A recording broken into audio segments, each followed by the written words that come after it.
Well, I am very blessed that between the age that, since I can remember, 6 years old to the age of 9, I had a wonderful childhood where my parents were loving and I had fun and I learned just about everything I know today between the age of 6 and 9. Unfortunately, at the age of 9, between 9 and 10 years old, something very badly happened to me, and I was brutally violated by a person that was viewed as a hero in our village.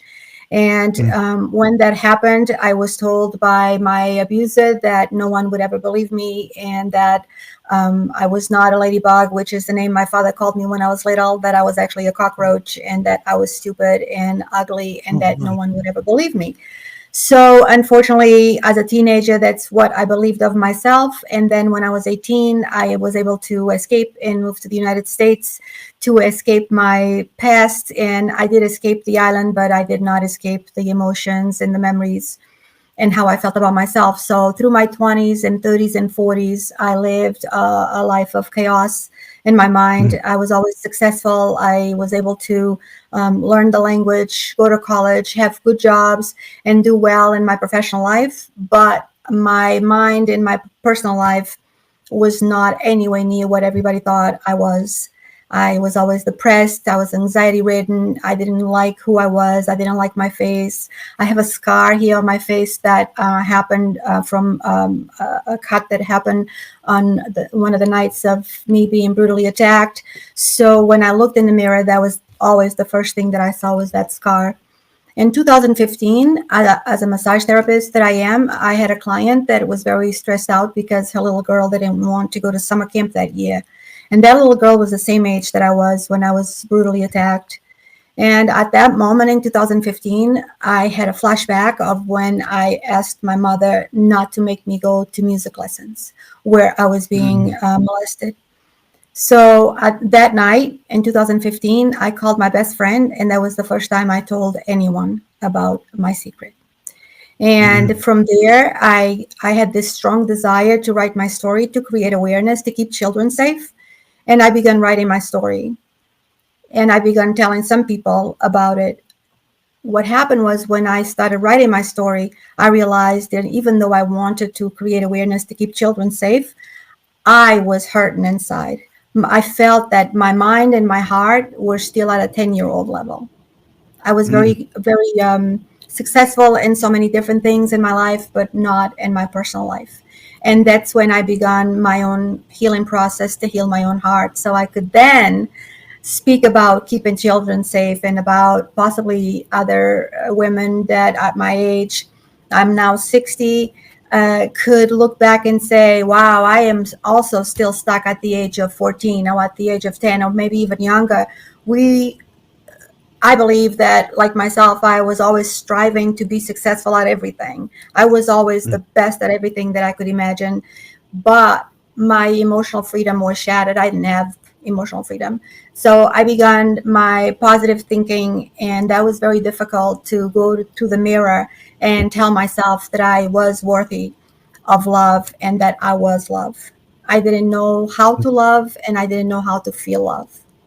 And I've been Mm. working on my healing now since about 2017. And I am now able to say that my abuser holds absolutely no space in my mind or in my heart. I have relieved my abuser from any burden that I carried for so many years. And speaking of writing letters, in my book, Shayla, I write a spiritual letter to my father, telling my father what happened and why I became the teenager that I become. And I also wrote a letter to my abuser, not to forgive him or give him any right to be free, just to free myself.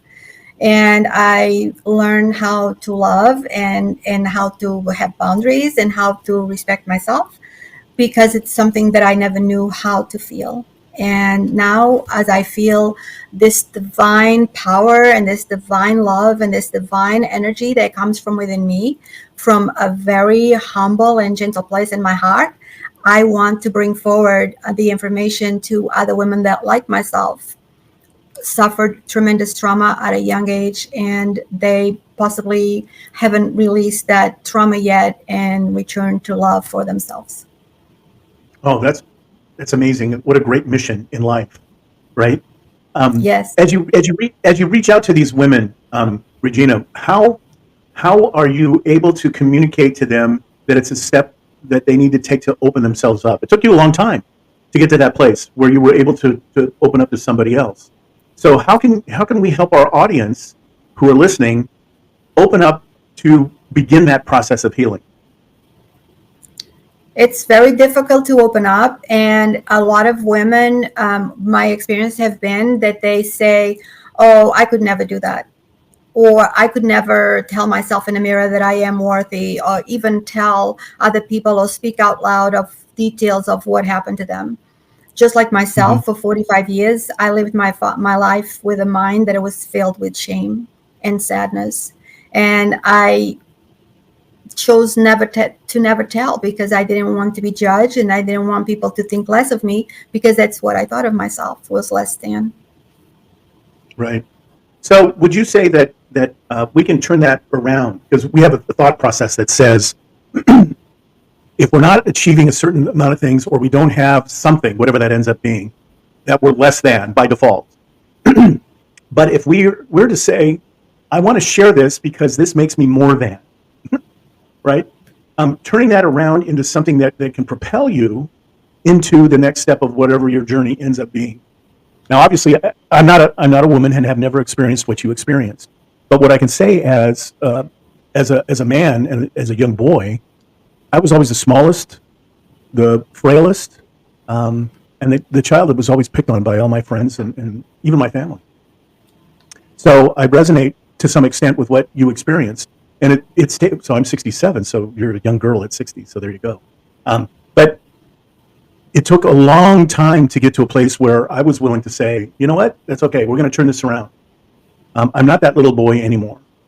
I'm not that person that I was all of those many years ago. They're not the same people, and we can make a choice to move forward. I applaud you for the bravery of coming forward, of taking that next step. So how can we inspire other women to do the same thing that you've done?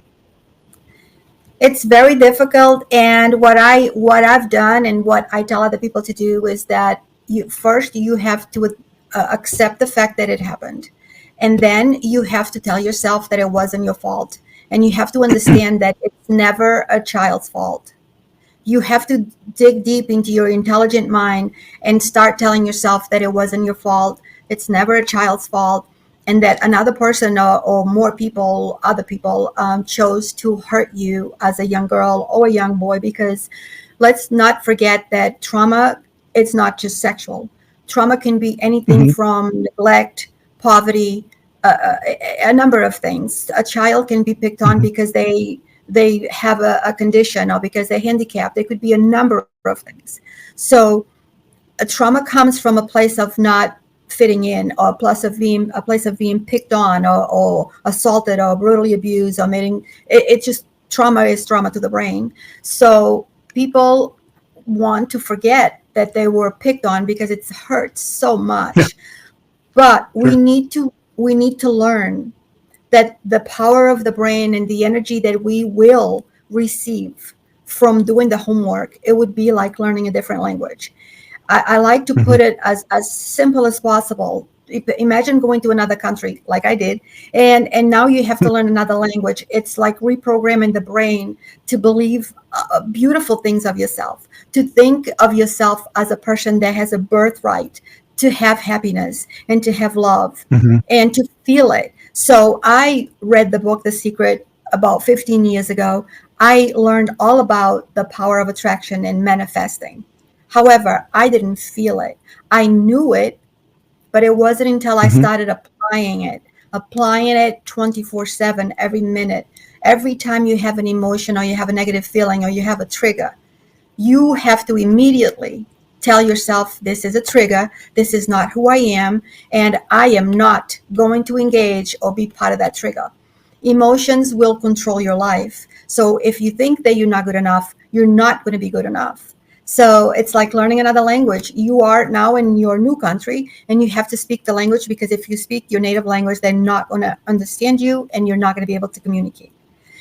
And the language of love, it for self, it's difficult because, again, we have thousands of thoughts every single day about how we're not good enough. But when you discover the power of love that comes from a very, very gentle place in your Mhm. heart, not from a place of ego, because it won't work.